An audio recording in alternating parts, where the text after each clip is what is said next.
Welcome to today's Deep Dive report. In this episode, we turn our attention to the growing controversy surrounding Israel's recent admission it has been supporting armed groups inside Gaza that are opposed to Hamas.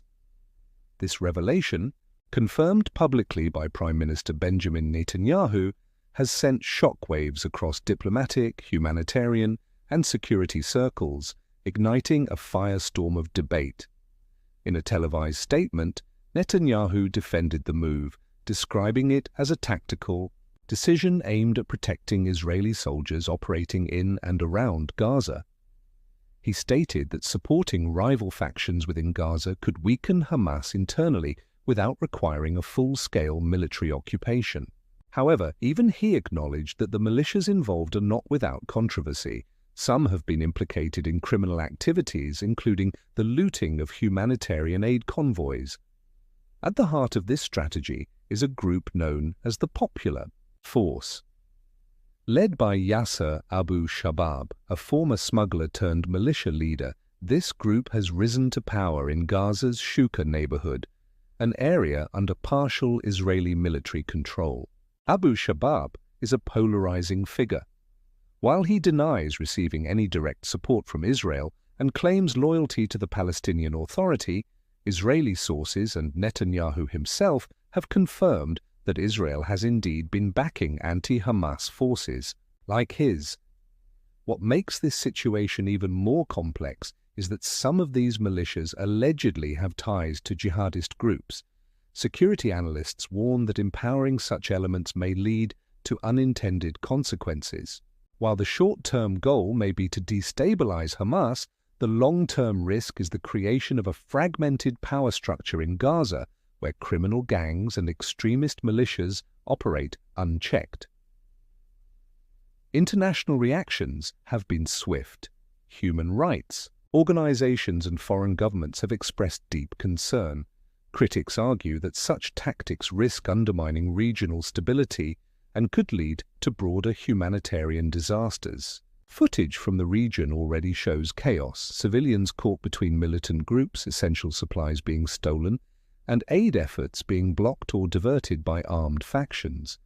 Israel's actions appear to be part of a larger shift in its Gaza policy. With internal protests mounting against Hamas and cracks beginning to show in its governance, Israel is attempting to leverage local dissatisfaction. But by propping up groups with no democratic legitimacy and questionable allegiances, it may be fueling further unrest rather than fostering a pathway to peace. Humanitarian agencies are reporting increased difficulty in delivering aid. Several aid convoys have been stopped or raided by militia groups. Medical supplies, food, and clean water are all in short supply. In some areas, aid workers have had to suspend operations entirely due to threats from these factions, many of which are now being linked to the same groups Israel is allegedly supporting. The broader implication here is troubling. This approach could establish a dangerous precedent where foreign powers influence local conflicts by backing proxy groups. It's a pattern seen in many parts of the world, Libya, Syria, and Iraq, to name a few, and rarely has it led to sustainable peace. Diplomats and analysts are urging restraint and warning that this policy may isolate Israel on the global stage. Already, some allied nations have requested clarification from Israeli officials, and discussions are underway at the United Nations about the long-term implications of such military tactics. Prime Minister Netanyahu, however, remains defiant. In his recent address, he asked, "What's bad about that?" referring to supporting anti-Hamas groups.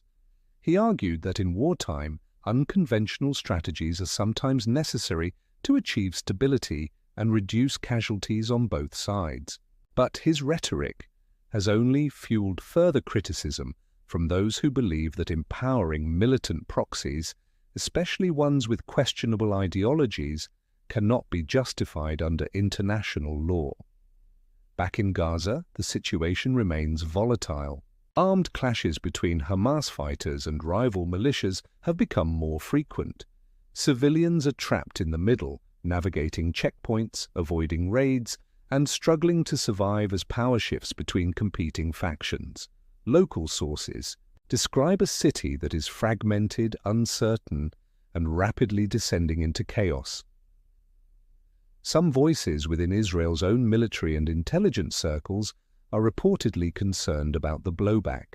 Leaked memos suggest that the Shin Bet and other agencies were initially cautious about supporting irregular forces, citing the risk of creating power vacuums that could later be filled by more radical actors. Peace advocates argue that this is yet another missed opportunity to pursue long-term diplomacy. Instead of empowering rogue militias, they suggest that Israel should work through international mediators and establish Palestinian political channels to foster a negotiated ceasefire and broader political solution. But that path is currently blocked by years of distrust, failed negotiations, and rising extremism on both sides. As a result, military improvisation, like the strategy now unfolding in Gaza, is taking center stage, and the consequences, though not fully known, are already becoming apparent in the daily lives of civilians who have endured decades of war. The international community now faces a difficult challenge: how to respond to a strategy that, while potentially effective in weakening Hamas militarily, could ultimately lead to greater instability in the region. Israel's gamble to turn Gaza's internal divisions into a tactical advantage may alter the balance of power, but it also risks igniting a new phase of conflict that is harder to control. As this story continues to unfold, all eyes remain on Gaza. For those living there, the days ahead are filled with uncertainty, and the future remains dangerously unclear. Tonight's top headlines: a fresh feud between Donald Trump and Elon Musk erupted over Trump's $2.4 trillion fiscal package. Musk slammed it as a disgusting abomination, prompting Trump to threaten to withdraw SpaceX subsidies. Tesla shares plunged more than 14%, erasing around $150 billion in market value. In a diplomatic thaw, Trump and China's President Xi Jinping spoke this week, agreeing to reopen high-level economic talks. Trump also signed an executive order banning travel from 12 countries, citing terrorism concerns. A global coral bleaching crisis has intensified, with approximately 84% of reefs affected due to ocean warming. In Ukraine, U.S. intelligence sharing has reportedly been paused temporarily amid diplomatic friction. Israel and Hamas are negotiating a 40-day ceasefire in Gaza aimed at facilitating hostage releases. Now for a deeper dive into the top stories, Elon Musk condemned President Trump's new $2.4 trillion spending bill as reckless and harmful. Trump responded harshly, threatening to withdraw government subsidies and terminate contracts with SpaceX and Tesla. The political drama triggered a massive sell-off, with Tesla stock plummeting over 14% in one day. Meanwhile, relations between the US and China took a surprising turn. In a phone call with President Xi, Trump agreed to reopen top-level economic dialogue. Trade and market cooperation will resume, but security tensions, including over Iran and Taiwan, remain unresolved. On immigration, Trump issued a sweeping executive order banning travelers from 12 predominantly Muslim countries. The administration cites national security concerns, but critics call the move discriminatory and destabilizing. The global economy shows signs of strain. The OECD has revised its forecast, expecting global growth to slow to 2.9% in 2025. Inflation is cooling in some regions, but trade instability, high interest rates, and geopolitical conflicts remain major obstacles. In the US, May saw 139,000 jobs added, slightly above expectations but well below last year's average. Unemployment remains steady at 4.2%. President Trump has called for sharp rate cuts, urging the Federal Reserve to lower interest rates by 100 basis points. Turning to international affairs. In Ukraine, a temporary freeze in U.S. intelligence sharing has raised concerns in Kyiv. Officials say cooperation will resume shortly, but tensions remain over political strategy and military expectations. In Gaza, a possible breakthrough. Israel has proposed a 40-day ceasefire to allow humanitarian access and begin talks over prisoner exchanges. Negotiations are underway, brokered by Egypt and Qatar. Meanwhile, over 30 international peace and aid organizations are planning a march into Gaza from Rafah next week. Led by figures like Greta Thunberg and Malala Yousafzai, the event aims to raise awareness about the worsening humanitarian crisis.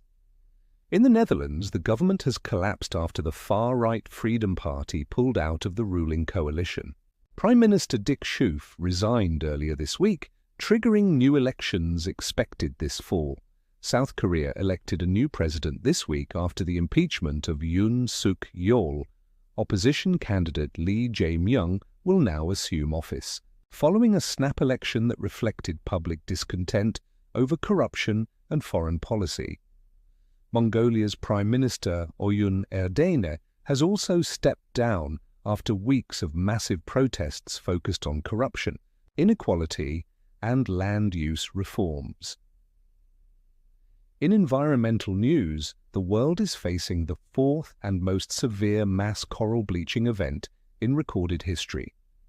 Ocean temperatures have surged due to a persistent El Niño pattern, with 84% of reefs showing signs of severe bleaching.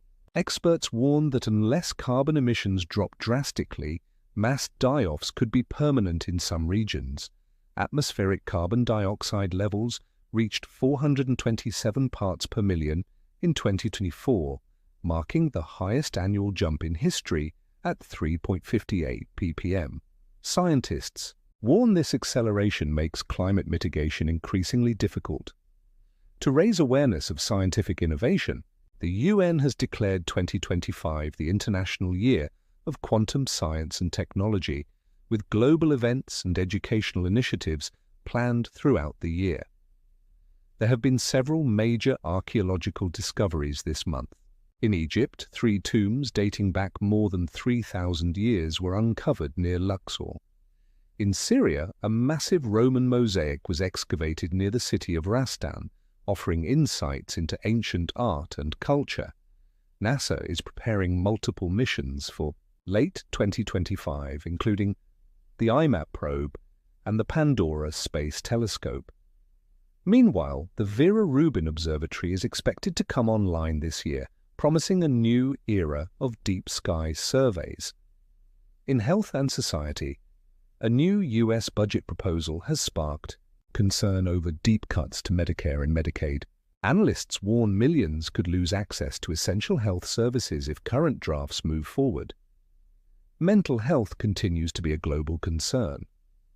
New reports show dramatic access gaps, especially in rural and low-income areas, despite rising need for services since the pandemic. The UK is bracing for a scorching summer after recording its warmest spring since 1976. Climate scientists predict average summer temperatures could exceed historical norms by more than 2 degrees Celsius. In Cleveland, thousands gathered this week for Pride in the CLE, which returned to full capacity after 3 years of scaled-back events. The celebration comes amid legal battles over DEI policies in schools and workplaces across the U.S. Turning to business and innovation, Tesla's stock plunge sent shockwaves through the markets. Valued at over $1 trillion just weeks ago, the company saw $152 billion wiped out in a single day following Trump's threats to sever ties with Elon Musk's ventures. USAA has climbed into the top 100 on the Fortune 500 list, thanks to strong 2024 earnings and rapid growth in digital services. The company posted a $3.9 billion net profit. Apple's Worldwide Developers Conference begins on June 9th, where major updates are expected for iOS 19, macOS, and possibly new AI-integrated products. On the tech frontier, researchers announced breakthroughs in solar-powered AI chips and quantum sensors that could revolutionize energy use and climate modeling in coming years. In culture and sports, a wave of female artists is reshaping the music scene this summer, with Pop Girl Summer trending worldwide. Olivia Rodrigo, Charli XCX, Billie Eilish, and others are leading major festival lineups and new album drops. The World Cup of Darts opens next week in Frankfurt. England's team, led by Luke Humphries and Luke Littler, are favourites to win the $450,000 prize pool. And finally, NATO leaders will convene in The Hague from June 24th to 26.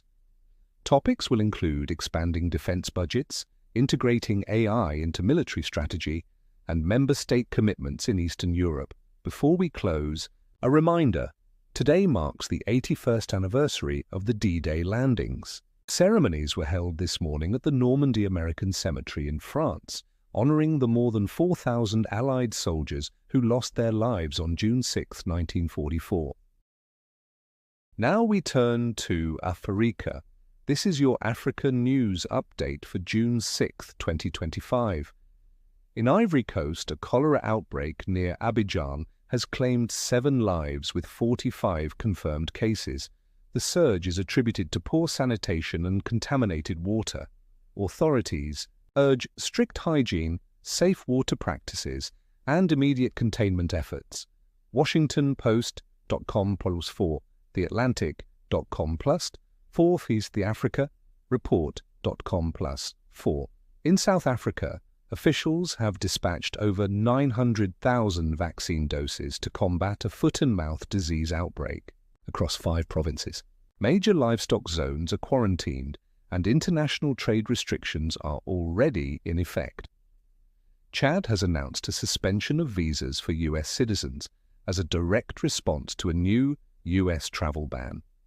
This American ban fully restricts nationals of 12 countries, including 7 African nations: Chad, Republic of the Congo, Equatorial Guinea, Eritrea, Libya, Somalia, and Sudan, with additional partial restrictions on Burundi, Sierra Leone, and Togo.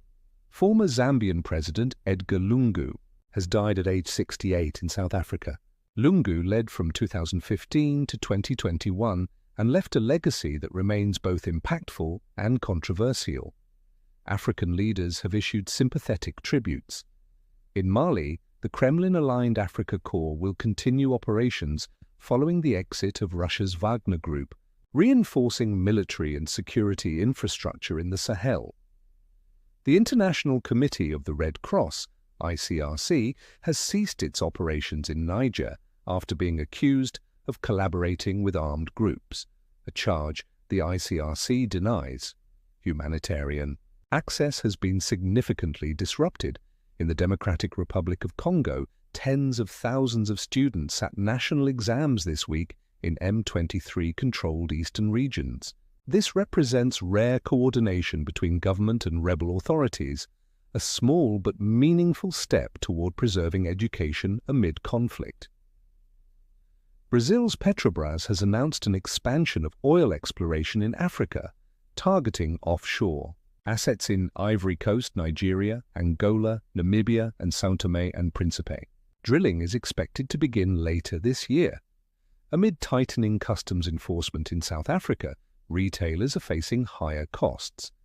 The removal of tax loopholes affecting platforms like Shein and Temu is leading to rising consumer prices and calls for more equitable trade. In Nigeria, the town of Mokwa in Niger State was devastated by flooding and a dam collapse. Official reports confirm over 200 dead, 121 injured, and more than 1,000 missing. Rescue and relief efforts are ongoing. Finally, the African Union is raising urgent concerns over the U.S. travel restrictions. It is demanding dialogue and consultation before implementation of policies affecting Chad, Republic of the Congo, Equatorial Guinea, Eritrea, Libya, Somalia, and Sudan, along with Burundi, Sierra Leone, and Togo. The AU warns that these actions could damage long-standing diplomatic, educational, and commercial relationships across the continent.